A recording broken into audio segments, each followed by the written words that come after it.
قال الله سبحانه وتعالى إن الله لا يستحيي أن يضرب مثلا ما بعوضة فما فوقها فأما الذين آمنوا فيعلمون أنه الحق من ربهم وأما الذين كفروا فيقولون ماذا أراد الله بهذا مثلا۔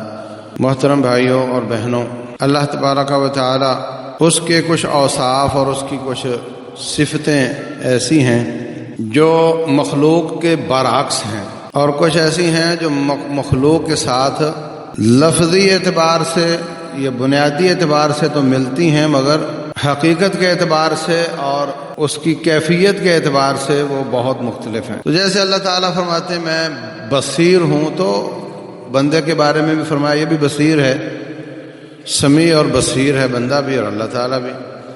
تو لفظ تو ملتے ہیں اور بنیادی طور پہ اللہ بھی دیکھتا ہے، ہم بھی دیکھتے ہیں، وہ بھی سنتا اور ہم بھی سنتے ہیں، مگر کیفیت بہت مختلف ہے۔ اسی طرح اللہ تعالیٰ کی صفات میں حیا ہے۔ ان اللہ لا یستحیی ان یضرب مثلا ما بعوضۃ فما فوقها۔ مکے کے مشرکوں نے یا مدینے کے یہودیوں نے انہوں نے کوشش کی کہ قرآن کو جھٹلائیں، کوشش کی کہ اس میں کسی کیڑے نکالنے کی کوشش کریں، تو کچھ اور نہیں ملا تو کہنے لگے یہ دیکھو جی اس میں تو مکھی اور مچھر کی باتیں ہو رہی ہیں، تو اتنا بڑا رب اور اتنی چھوٹی سی بات کیسے کر سکتا ہے؟ تو اللہ تعالیٰ فرماتے ہیں اللہ کو یہ مثالیں بیان کرنے سے کوئی حیا آڑے نہیں آتی۔ تو اس آیت میں اللہ تعالیٰ کی حیا کا ذکر ہے، اور رسول اللہ صلی اللہ علیہ وسلم فرماتے ہیں ان اللہ حیی ستیر۔ اللہ تعالیٰ کا نام ہے حیی اور ستیر، حیا والا اور پردہ ڈالنے والا، خود بھی پردہ دار ہے۔ حجابہ النور، اس کے پردے نور ہیں اور پردے کو پسند کرتا ہے۔ حییٌ حیا والا ہے، ستیرٌ پردہ ڈالنے والا ہے، پردے والا ہے۔ یہاں ایک بات تو یہ سمجھیں کہ ستار نام اللہ تعالیٰ کا صحیح سند سے ثابت نہیں ہے۔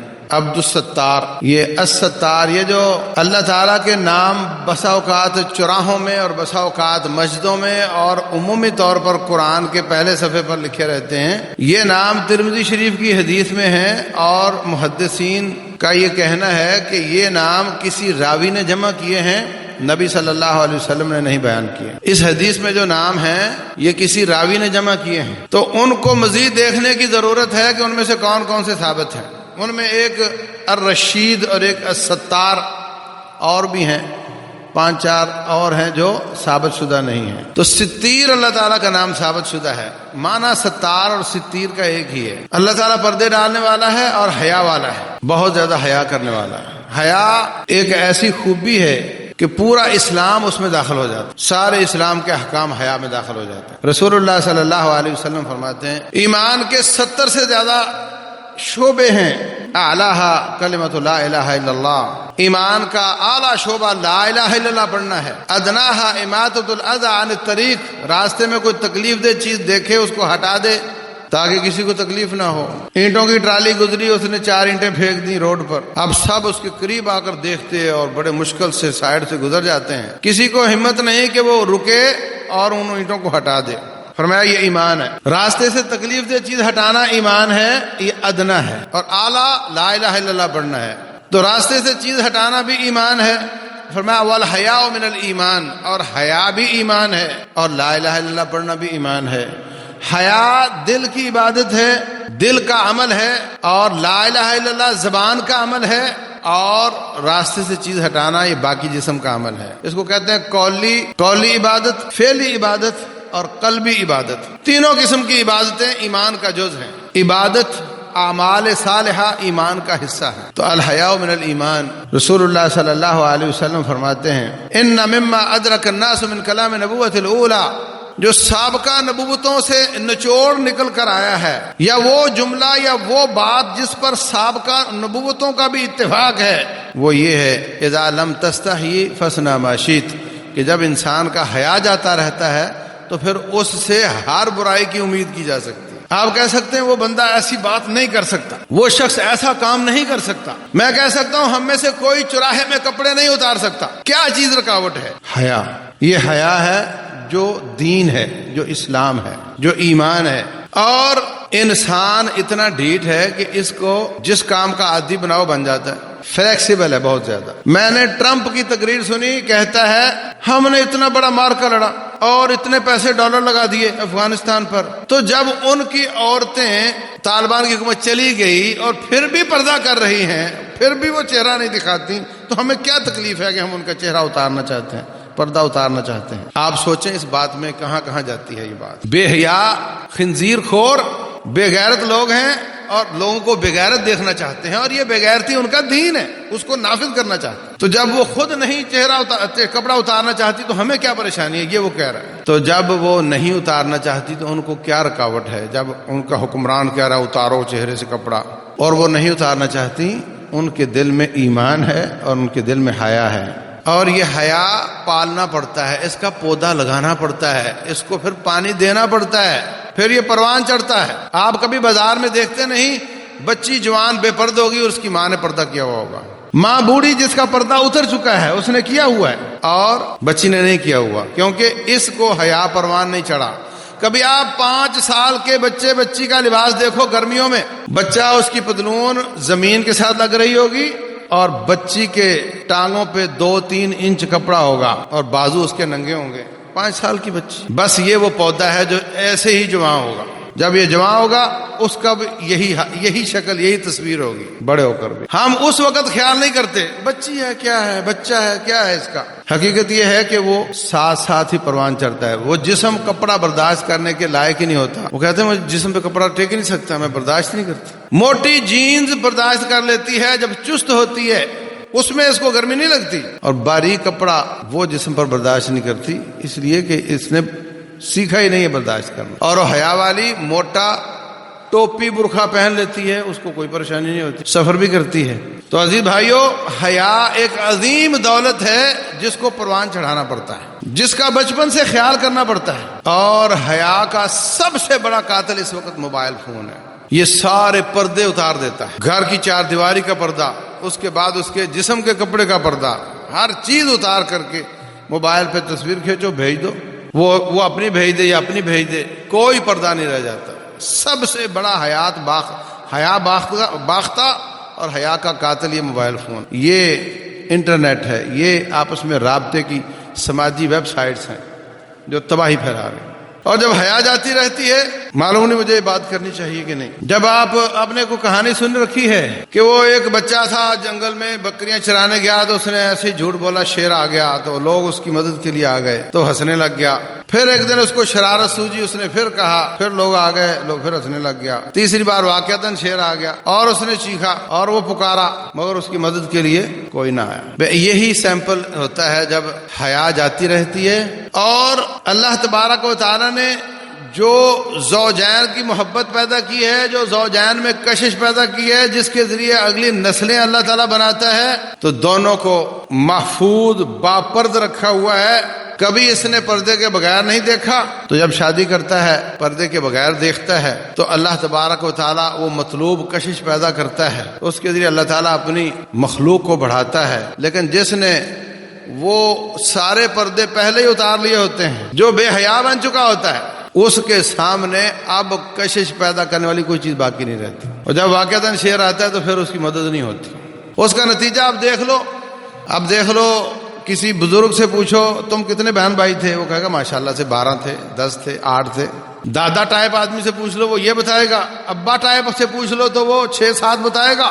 اور جو صورتحال ہے وہ آپ دیکھ لو کس طرف جا رہی ہے، اور بہت زیادہ مخصوص بیماریاں اور بہت زیادہ کمزوریاں اور کلینک بھرے ہوئے ہیں، اور پیسہ خرچ ہو رہا ہے، اور نہ جانے اور جو کچھ اس پہ کھانے کھلانے کے لیے دیا جاتا ہے اس سے مزید بیماریاں پھوٹ رہی ہیں۔ اور بنیاد اس کی کہاں سے شروع ہوتی ہے؟ جب حیا جاتا رہتا ہے۔ بنیاد کہاں سے آتی ہے؟ جب حیا جاتا رہتا ہے۔ ایک عورت ہے، اس نے مکمل پردہ کیا ہوا ہے، تیری بیوی بن کر آئی، پردہ ہٹائے گی تو تیرے دل میں اس کی چاہت پیدا ہوگی، اور اگر پردے کے علاوہ سر ننگا کر لے گی تو مزید چاہت پیدا ہوگی۔ یہ انسان ہے، اللہ نے ایسے ہی بنایا ہے، اور جس نے یہ سارے سین پہلے سے دیکھے ہوئے ہوتے ہیں اس کی کشش کس چیز میں آئے گی؟ کسی چیز میں نہیں آئے گی۔ اور یہ ایسی ایڈکشن ہے، یہ ایسا نشہ ہے، اس گند کو دیکھنے سے جسم میں وہی ہارمون پیدا ہوتے ہیں جو ہیروئن کھانے اور شراب پینے سے ہوتے ہیں۔ جس طرح اس کے بغیر جینا مشکل ہو جاتا ہے، اس کو نشہ چاہیے ورنہ یہ مر جائے گا، بیمار ہو جائے گا۔ ایسا ہی اضطراب ان بچوں میں پیدا ہوتا ہے اور وہ کلیاں کھلے بغیر ہی مرجھا جاتی، کھلے بغیر ہی مرجھا جاتی۔ بنیاد کہاں سے؟ حیا جاتا رہتا، حیا نہیں رہتا۔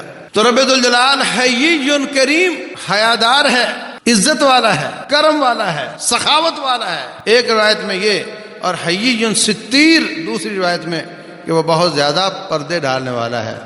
اللہ اکبر۔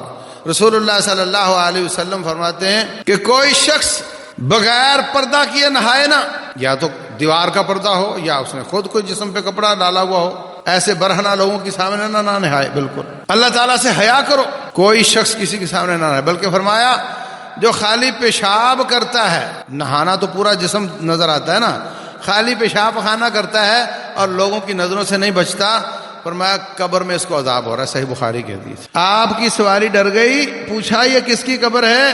2 قبریں تھیں، نیچے تشریف لائے سواری سے، قبروں پر آئے، ایک کھجور کی چھڑی کو پھاڑ کر 2 کیا، دونوں پر لگا دی۔ فرمایا جب تک یہ خشک نہیں ہوتی اس وقت تک ان کا عذاب کم ہو جائے گا۔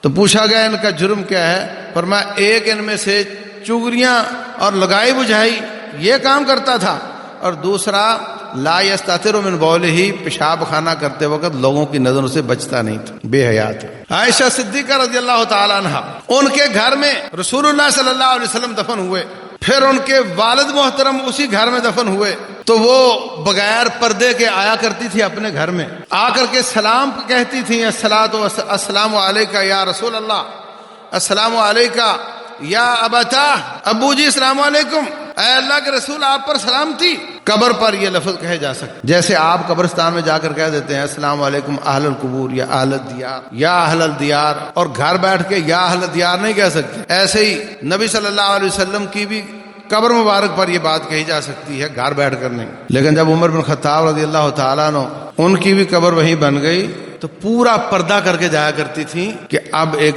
اجنبی جس سے میرا پردہ ہے وہ بھی یہاں ہے، اس لیے میں پردہ نہیں اتاروں، میں ان سے پردہ کروں گی۔ اللہ اکبر۔ کسی نے پوچھا، ہاں رسول اللہ صلی اللہ علیہ وسلم نے فرمایا کہ کوئی کسی کو اپنا جسم نہ دکھائے، والذین هم لفروجهم حافظون، اللہ کے بندے اپنی شرمگاہوں کی حفاظت کرتے ہیں، الا علی ازواجہم او ما ملکت ایمانہم، مگر اپنی بیویوں اور لونڈیوں پہ وہاں پہ حفاظت نہیں کرتے، باقی سب سے حفاظت کرتے ہیں۔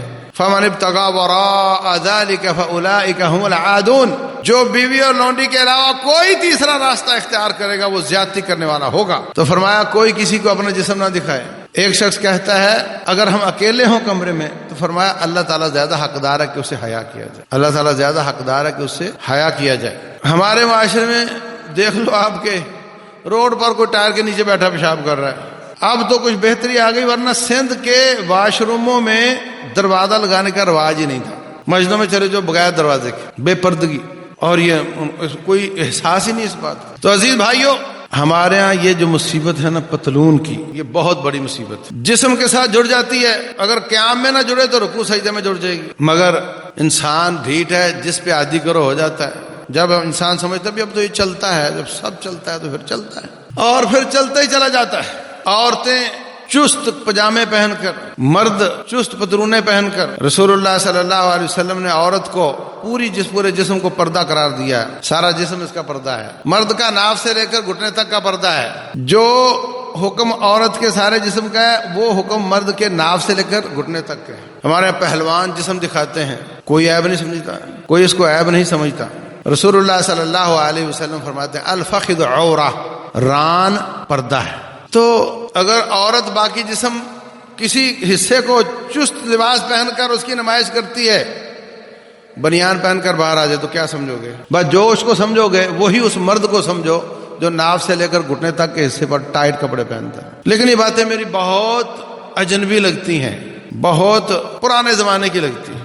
لوگ کہتے ہیں مسجد میں ٹوپیاں ضرور ہونی چاہیے، میں کہتا ہوں دھوتیاں رکھو مسجدوں میں، جو اس طرح کے لباس والے کو پہنا دیا کرو، نماز پڑھتے وقت کم از کم نماز پڑھتے وقت اوپر سے پہن لے، اپنے کپڑوں کے اوپر سے پہن لے۔ تو عزیز بھائیوں، فرمایا جب تیرا حیا جاتا رہے پھر تجھ سے ہر کام کی توقع ہو سکتی ہے، پھر کوئی راستے میں رکاوٹ نہیں ہے، بیریئر ختم۔ اذا لم تستحی فاصنع ما تشاء، فاصنع ما شئت۔ اللہ اکبر۔ تو عزیز بھائیوں، اپنی اولادوں کے کپڑوں کا خیال کرو، ان کے موبائلوں کا خیال کرو، ان کے رابطوں کا خیال کرو۔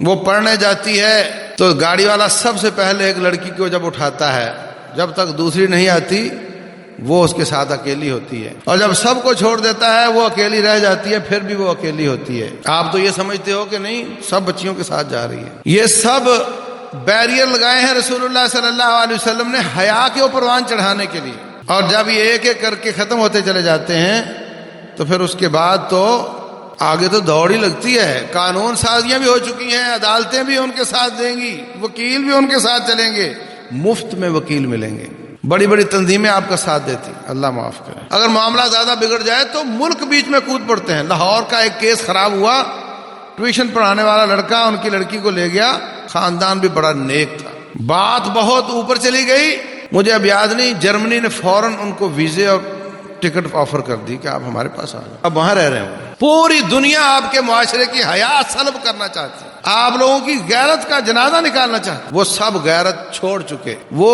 جس دلدل میں پھنس چکے ہیں آپ کو ادھر لے جانا چاہتے ہیں۔ وَدُّوا لَوْ تَكْفُرُونَ كَمَا كَفَرُوا فَتَكُونُونَ سَوَاءً، وہ کہتے ہیں کہ جیسے ہم ہیں ویسے تم بھی ہو جاؤ۔ یہ دین ہے ان کا، یہ ان کا دین ہے، یہ شیطان کا دین ہے، اور وہ اس طرف آپ کو کھینچنا چاہتے۔ تو بھائیو، ایک حیا ہوتی ہے بے حیائی کے مقابلے میں، ایک حیا ہوتی ہے لحاظ کے معنی میں۔ آپ فلاں محکمے میں جاؤ، میرا نام لینا، بڑا بندہ حیا کرتا ہے، وہ بھی مرد ہے میں بھی مرد ہوں، تو حیا کی چیز کی؟ یہ ایک لحاظ رکھنے کے معنی میں ہوتی ہے۔ اسی معنی میں رب ذوالجلال بندے سے حیا کرتا ہے۔ فرمایا رسول اللہ صلی اللہ علیہ وسلم نے، ان اللہ حیی ستیر، اللہ تبارک و تعالیٰ بہت حیادار اور پردے ڈالنے والا ہے۔ جب بندہ دونوں ہاتھ کھڑے کر کے اس سے مانگتا ہے تو اس کو حیا آتی ہے کہ اس میں کچھ نہ کچھ ڈالے بغیر اس کو واپس کرو۔ بہت مانگنا چاہیے، ہاتھ اٹھا کر مانگنا چاہیے۔ یہ جو نمازوں کے بعد کی اور خطبے کے بعد کی دعا کی جماعت کروانا ہے، یہ ثابت نہیں، مگر آپ اپنی اپنی کرو، آپ کو کون منع کرتا ہے؟ یہ کیسی وفا ہے رب سے کہ اگر مولوی صاحب مانگے تو میں بھی مانگوں، وہ نہ مانگے تو میں بھی نہ مانگوں، یہ تو کوئی بات نہ ہوئی۔ اس کو ضرورت نہیں، تجھے ضرورت ہے مانگ، وہ اب نہیں وہ تب مانگے گا تو اب مانگ لے۔ کوئی نہ مانگے تو مانگ، نمازوں سے پہلے مانگ، نمازوں کے بعد مانگ، رات کو اٹھ اٹھ کر رب سے مانگو، ہاتھ اٹھا کر مانگو۔ اللہ تبارک و تعالیٰ اس بات سے حیا کرتا ہے کہ اس کو کچھ نہ کچھ دیے بغیر واپس کرو، اور یہی حیا مسلمان میں بھی ہونی چاہیے کہ جب اس سے کوئی مانگے تو کچھ نہ کچھ دے دے۔ اگر آپ سمجھتے ہو حقدار نہیں ہے، 5 روپے دے دو، اور آپ سمجھتے ہو حقدار لگ رہا ہے، اس کی کھوج میں پڑ جاؤ، اس کا پورا حال احوال تحقیق کر کے مکمل تعاون کرو، مکمل کفالت کرو اس کی۔ تو میرے عزیز بھائیو، رب ذوالجلال حیا کرتا ہے، ہمیں بھی اس سے حیا کرنی چاہیے۔ موسیٰ علیہ السلام نہاتے تو سب سے چھپ چھپا کر نہاتے، کوئی ان کو دیکھ نہ لے۔ موسیٰ علیہ السلام کو جو 2 لڑکیاں لینے آئی تھیں، یا ایک لڑکی بعد میں جن کی بکریوں کو پانی پلایا تھا، فجاءته احداهما تمشي على استحياء، اللہ فرماتے ہیں وہ لڑکی ان کو بلانے کے لیے آئی شرم و حیا کا پیکر بن کر۔ یہ بہت عظیم خوبی ہے، اور یہ رب کی سنت ہے، یہ میرے مصطفیٰ علیہ الصلوۃ والسلام کی سنت ہے۔ تو ایک معنی حیا کا بے حیائی کے مقابلے میں، اور ایک لحاظ رکھنے کے معنی میں، رسول اللہ صلی اللہ علیہ وسلم میں دونوں ہی بہت زیادہ۔ آپ کی بیوی فرماتی ہیں کہ نبی صلی اللہ علیہ وسلم پردہ دار کمواری لڑکی سے زیادہ حیادار تھے، کان اشد حیاء من العذراء فی خدرها، اور جو لحاظ رکھنے والی حیا ہے تو کمال درجے کی تھی۔ رسول اللہ صلی اللہ علیہ وسلم فرماتے ہیں لکل دین خلقا، ہر دین کا کوئی نہ کوئی اخلاق ہوتا ہے، اور اسلام کا اخلاق حیا ہے، اسلام کا اخلاق حیا ہے۔ اور اخلاق جو ہے یہ کبھی بیان کروں گا انشاءاللہ، اخلاق کیا ہے۔ یہ عظیم عبادت ہے، بہت بڑی عبادت۔ رسول اللہ صلی اللہ علیہ وسلم فرمایا قیامت والے دن بندے کو پیش کیا جائے گا، اس کے اعمال ترازو کے پلڑے میں ڈالے جائیں گے۔ لاؤ بھائی نمازیں اس کی ڈال دی، ترازو تھوڑا سا ہلے گا۔ لاؤ اس کے روزے ڈال دو، تھوڑا سا ہلے گا۔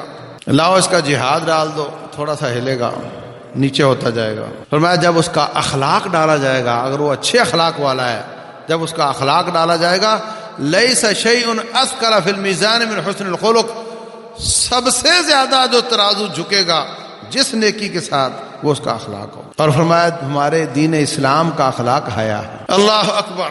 تو آپ بہت زیادہ حیادار ہیں، جو کوئی شخص آپ سے مانگ لے آپ کو اتنا لحاظ ہوتا تھا کہ آپ اس کو واپس خالی ہاتھ نہیں موڑتے تھے. اگر آپ کے پاس کچھ ہے تو آپ کی لغت میں نہیں تھا. اگر آپ کے پاس ہے ہی نہیں تو الگ بات ہے. اللہ اکبر. مسلمانوں سے حیا کرتے تھے, کافروں سے حیا کر لیتے تھے. ایک کافر آیا, آپ نے فرمایا ہاں بھائی سنا, کھانا کھاؤ گے؟ جی کھانا کھاؤں گا. اب آپ اندازہ لگائیں اگر آپ کے گھر مہمان آتا ہے, قسم پرسی کا عالم تھا, ایک بکری کا دودھ پلایا, پھر پوچھ لیا اور پیو گے؟ یہ حیا ہے. ایک بکری کا دودھ پلا دیا تو بس ٹھیک ہے نا, ہم نے باقی اتنے لوگ بیٹھے ہوئے ہیں انہوں نے بھی پینا ہے, وہ مسلمان ہے, اللہ کے پیارے ہیں, تو رب کا باغی ہے. پھر پوچھ لیا, کہتا جی اور پینا ہے. ایک بکری کا اور پلا دیا, پھر کہتا اور پینا ہے, اور پلا دیا, کہتا اور پینا ہے. 7 بکریوں کا دودھ پی گیا. یہ میرے مصطفیٰ کا حیا ہے صلی اللہ علیہ وسلم, یہ ان کا اخلاق ہے علیہ الصلوۃ والسلام. میرے ماں باپ قربان جائیں. 7 بکریوں کا دودھ پی گیا, اور توحید والوں کا دودھ پی کر اس نے جانا کہاں ہے؟ ہاں وہ اندر بولے گا, بکری تو بولتی, دودھ بھی بولے گا. کہتا ہے اشہد ان لا الہ الا اللہ اشہد ان محمد رسول اللہ. صبح ہوئی, فرمایا ناشتہ؟ جی بالکل. ایک بکری کا دودھ پلایا, فرمایا اور؟ کہتا ہے جی بس. فرمایا ان الکافر یاکل فی 7 امعاء والمؤمن یاکل فی معن واحد. کافر 7 ہاتھوں میں کھاتا ہے, مومن 1 ہاتھ میں کھاتا ہے. آپ کی حیا کی بات بیان کروں تو بہت لمبی بات ہو جائے گی. حضرت زینب رضی اللہ عنہا کے ساتھ آپ کی شادی رب ذوالجلال نے کی, کسی نے نکاح نہیں پڑھایا. اللہ نے فرمایا تیری بیوی ہے, چل. بات ختم ہوئی. ہماری اماں اپنے کمرے کے کونے میں منہ کر کے بیٹھی ہوئی ہیں اور پیچھے ان کے ولیمہ چل رہا ہے. جتنی جگہ تھی 10 لوگ آ رہے ہیں, کھا کر جا رہے ہیں, جتنے بھی گنجائش تھی. آخر میں 2 لوگ بیٹھے, دیر بعد ملے ہوں گے آپس میں, تو باتیں کرنے لگ گئے. اتنے گہرے باتوں میں محو ہوئے کہ ان کو یہ یاد نہیں کہ ہم کہاں بیٹھے ہوئے. رسول اللہ صلی اللہ علیہ وسلم اور حضرت انس آپ کا خادم رضی اللہ عنہ آئے, دیکھا تو بیٹھے ہوئے ابھی تک. یہ نہیں فرمایا کہ بھائی بس بھائی بہت ہو گیا, وہ میری بیوی پریشان بیٹھی ہے, نہیں, چپ چاپ وہاں سے نکل گئے. السلام علیکم, فلاں بیوی کے بعد دوسری کے بعد تیسری کے بعد وہ آگے سے جواب دے رہی ہیں, کیف وجدت اہلک یا رسول اللہ, آپ کو نئی بیوی بیگم کیسی لگی اللہ کے رسول علیہ الصلوۃ والسلام. ان سے باتیں کر کے پھر واپس آئے, پھر دیکھا تو بیٹھے ہوئے ہیں. پھر ادھر سے ایک چکر لگا کر پھر واپس آئے. دوسرے یا تیسرے چکر پر جب واپس آئے تو وہ ان کو کچھ احساس ہوا, وہ اٹھ کر چلے گئے, لیکن آپ نے ان کو یہ نہیں کہا کہ میرے گھر سے باہر چلے جاؤ. پھر اللہ تبارک و تعالیٰ نے آیات نازل کی کہ جب اس طرح کسی کھانے پہ جاؤ تو نہ تو اس کے پکنے سے پہلے جا کر بیٹھ جاؤ, پکنے کا انتظار کرتے رہو, غیر ناظرین اناہ, ولکن اذا دعیتم فادخلوا, جب تمہیں آنے کا کہا جائے اس وقت آیا کرو. فاذا طعمتم فانتشروا, کھاؤ تو چلے جایا کرو, وہاں بیٹھ کر باتیں نہ کیا کرو. آپ کسی کے گھر جاتے ہیں, ہو سکتا ہے کہ جس کمرے میں عورتیں ہیں وہاں واش روم نہ ہو, انہوں نے اسی حال سے گزر کر دوسری طرف جانا ہو, اور آپ کی وجہ سے کتنے لوگ پریشان ہوں, تو جب کھانا کھا رہا تو نکل جایا کرو وہاں سے. یہ حیا سکھایا رب ذوالجلال نے, مگر میرے مصطفیٰ علیہ الصلوۃ والسلام نے کسی کو نہیں کہا. اللہ اکبر, اللہ اکبر. آپ کی بیویاں کھانے کا مطالبہ, خرچے کا مطالبہ کرنے لگ گئیں. اب اللہ نے بہت دیا, اب تھوڑا خرچہ بڑھائیں آپ ہمارا. آپ نے ان کو نہیں کہا. سب ذرا اندازہ لگائیں, اگر کوئی غیر ہو تو پھر اس کے لیے تو نہیں ہے نہیں, مگر اپنے گھر کے خرچے آپ نہیں بڑھانا چاہتے تھے, کیونکہ آپ کا قانون یہ نہیں ہے کہ جتنی آمدن اتنا خرچہ, بلکہ آپ کا قانون ہے جتنی زیادہ آمدن اتنا زیادہ صدقہ, اور گھر ویسے فاقہ مستی کے ساتھ چلے گا. آپ ان کا خرچہ نہیں بڑھانا چاہ رہے تھے, وہ خرچہ کا مطالبہ کر رہی تھی. اللہ تبارک و تعالی نے آسمان سے وحی نازل کی, یا ایھا النبی قل لازواجک ان کنتن تردن الحیاۃ الدنیا وزینتها فتعالین امتعکن واسرحکن سراحا جمیلا. اگر ان سے کہہ دو اگر دنیا چاہیے, دنیا کا سٹیٹس مینٹین کرنا ہے, تو پھر میں آپ کو پیسے دیتا ہوں, مگر یہ گھر نہیں ملے گا. تو رسول اللہ صلی اللہ علیہ وسلم نے ایک بار نہیں کہا کہ میں خرچہ نہیں دوں گا. آپ کی بیٹی کا حیا کیسا ہے؟ بیٹی کا حیا ایسا ہے کہ علی رضی اللہ تعالیٰ نے کہا کہ آپ پریشان ہوتی ہیں, باہر جاتی ہیں, پانی لے کر آتی ہیں, لکڑیاں لے کر آتی ہیں, گھر آ کر چکی چلاتی ہیں, تو کم از کم غلام لونڈیاں بٹ رہے ہیں, آپ بھی جاؤ اور ایک لونڈی لے آؤ, باہر والے کام وہ کر لیا کریں. گئیں, جا کر نبی صلی اللہ علیہ وسلم نے آپ کو دیکھ بھی لیا, وہاں کھڑی بھی ہو گئیں, زبان سے نکال نہیں سکی, بول نہیں سکی کہ مجھے یہ چاہیے. اس کو حیا کہتے ہیں. ویسے ہی واپس آ گئے. اللہ اکبر۔ تو میرے عزیز بھائیوں، بڑوں کا حیا کرنا، اب بچے پٹاک پٹاک بولتے ہیں، کوئی شرم حیا نہیں بڑے کی، ورنہ بڑے کی بات ہی بڑی ہوتی ہے، اس کی بات دل کو اچھی نہ لگے اور واقعتاً غلط بھی ہو تو بچے حیا کرتے ہیں کہ بڑا بیٹھا ہے میں نہ بولوں، لیکن ہر لیول پر حیا جاتا ہے، ہر لیول پر حیا اٹھتا چلا جا رہا ہے۔ اللہ اکبر۔ تو ایک ہوتا ہے بے حیائی کے مقابلے میں حیا، اور ایک ہوتا ہے لحاظ کے معنی میں حیا، اور ایک ہوتا ہے رب ذوالجلال سے حیا، اور ایک ہوتا ہے اپنے آپ سے حیا، لوگوں سے حیا۔ رسول اللہ صلی اللہ علیہ وسلم کے پاس ایک شخص آتا ہے، جامع الصغیر میں صحیح حدیث ہے، اگر اس نے پوچھا جی مجھے نصیحت فرمائیں، آپ نے فرمایا تیرے محلے تیرے گاؤں گوٹھ میں جو ایک عزت والا آدمی ہے، جتنا حیا تم اس سے کرتے ہو اتنا رب ذوالجلال سے بھی کیا۔ اب تو خیر حیا اٹھ گیا، ورنہ ہمارے بچپن میں سگریٹ لوگ چھپا کر پیتے تھے، اور اگر کوئی گاؤں کا کوئی شخص بھی نظر آ جائے تو وہ اس سے چھپ جاتا کہ بھئی میں اس کے سامنے نہیں پی سکتا، باپ کے سامنے نہیں پی سکتا۔ اپنے محلے کے سب لوگوں کا احترام ہوتا تھا، کوئی بھی گاؤں میں داماد آ جائے تو وہ سب کا سمجھا جاتا تھا، اور وہ بچی جو گاؤں کی بچی ہے اگرچہ تیری بالکل رشتہ دار نہیں ہے، وہ سب اس کو اپنی بیٹی سمجھتے تھے، اتنا زیادہ حیا ہوتا تھا۔ تو میرے عزیز بھائیوں، لوگوں سے حیا کرنا، جتنا آپ لوگوں سے ڈرتے ہیں کہ میں کام ان کے سامنے نہیں کر سکتا، تو پھر اکیلے میں رب کے سامنے کیسے کر لیتے ہو؟ یستخفون من الناس ولا یستخفون من اللہ وہو معہم، لوگوں سے چھپتے ہو اللہ سے نہیں چھپتے ہو، اللہ تو ہر وقت تیرے ساتھ۔ اللہ اکبر۔ تو اپنی ذات سے بھی حیا کرنا چاہیے، انسان کو کوئی بھی نہ کہے، اس کا اپنا ضمیر اس کو بعض کاموں پہ ابھارتا ہے کہ یہ غلط کام میں نہیں کر سکتا، یہ کام مجھ سے نہیں ہوگا۔ بھائی کیوں نہیں ہوگا؟ وہ اپنے آپ سے حیا کرتا ہے۔ تو حیا کا کوئی بھی لیول ہو وہ خیر ہی خیر ہے۔ ایک شخص اپنے بھائی کو نصیحت کر رہا تھا، بس بھی کر، اب تیری حیا ہی ختم نہیں ہوتا، تیرے حیا نے تو ہمارے بڑے نقصان کر دیے۔ رسول اللہ صلی اللہ علیہ وسلم گزرے، فرمایا مت کہو اس کو، حیا اچھا ہی ہوتا ہے، جہاں بھی ہو اچھا ہی ہوتا ہے، حیا کو منع نہ کرو، حیا اچھا ہوتا ہے۔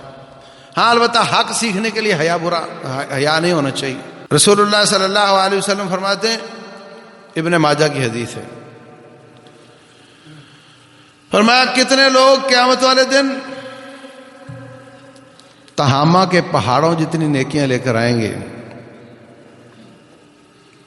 تہامہ کے پہاڑی سلسلے جتنی نیکیاں لے کر آئیں گے، مگر جب وہ راتوں کو اکیلے ہوتے تھے یا دن کے وقت جب خلوت میں جاتے تھے تو ایسے گناہ کرتے تھے کہ جن کی وجہ سے ان کی ساری پہاڑوں کی نیکیاں رائے گاں چلی جائیں۔ تو بھائیو، یہ جو خلوتوں کے گناہ ہیں اس وقت حیا نہیں آتی، اور جب مسئلہ پوچھنا ہوتا ہے تو حیا آ جاتی ہے۔ تو دین کا علم سیکھتے وقت حیا یہ رکاوٹ نہیں بننی چاہیے۔ کتنے لوگ بلا وجہ غسل واجب کر لیتے ہیں اور نہاتے رہتے ہیں سردیوں میں، یا اس کی وجہ سے نمازیں برباد کرتے رہتے ہیں جبکہ ان پر غسل واجب نہیں ہوتا، اور کتنے لوگوں پر واجب ہو چکا ہوتا ہے، وہ پلید رہتے ہیں، جب بھی پوچھو کہتا ہے جی میں پلید ہوں، جب بھی پوچھو پلید ہوں۔ تو اس لیے اللہ تبارک و تعالیٰ نے جب بتایا وہ حیی ہے، اس کو یہ مسئلہ بتانے میں حیا رکاوٹ نہیں آیا۔ رسول اللہ صلی اللہ علیہ وسلم کنواری لڑکی سے زیادہ حیادار ہیں، ان کو مسئلہ بتاتے وقت حیا آڑے نہیں آیا۔ اس کے بعد صحابہ تابعین تبع تابعین نے وہ مسئلہ ہم تک پہنچایا، ان کو حیا آڑے نہیں آیا، تو زیادہ حیا والا ہو گیا، پوچھتے وقت تو یہ حیا آتی ہے، اور جب تو اکیلا بیٹھتا ہے تو ساری سرحدیں پار کر جاتے ہو، جہاں حیا کرنا چاہیے وہاں کرتے نہیں ہو، اور جہاں نہیں کرنا وہاں کر کے اللہ کے دین سے دور اور پلید رہتے ہو۔ تو جو مسئلہ پاکی پلیدی کا یا دوسرا وہ پوچھنا ہو وہاں حیا آڑے نہیں آنا چاہیے، اور جہاں حیا ہونا چاہیے میں نے عرض کر دیا ہے۔ آج کل تو جہاں موبائل فون کا بگاڑ بہت زیادہ ہے، وہاں ایک چھوٹا سا فائدہ بھی اس کا یہ ہے کہ لوگ مرد عورتیں وہ پوچھ لیتے ہیں مسائل، اور نہ پوچھنے والے جس سے پوچھا جاتا ہے اس کو پتہ نہیں ہوتا کون پوچھ رہا ہے، تو ایک یہ شکل نکل آتی ہے، اور واٹس ایپ پہ ادھر ادھر بھی سوال کیے جاتے ہیں۔ باہر صورت دین سیکھنے میں اس کو رکاوٹ نہیں بنانا چاہیے، اور باقی ہر لیول پر حیادار بننا چاہیے، اپنے لباس میں، اپنے خیالات میں، اپنے اعمال میں حیا کو اپنانا یہ اللہ کی بھی سنت ہے اور رسول اللہ صلی اللہ علیہ وسلم کی بھی سنت ہے۔ اللہ تبارک و تعالی عمل کی توفیق دے۔ وما علینا الا البلاغ۔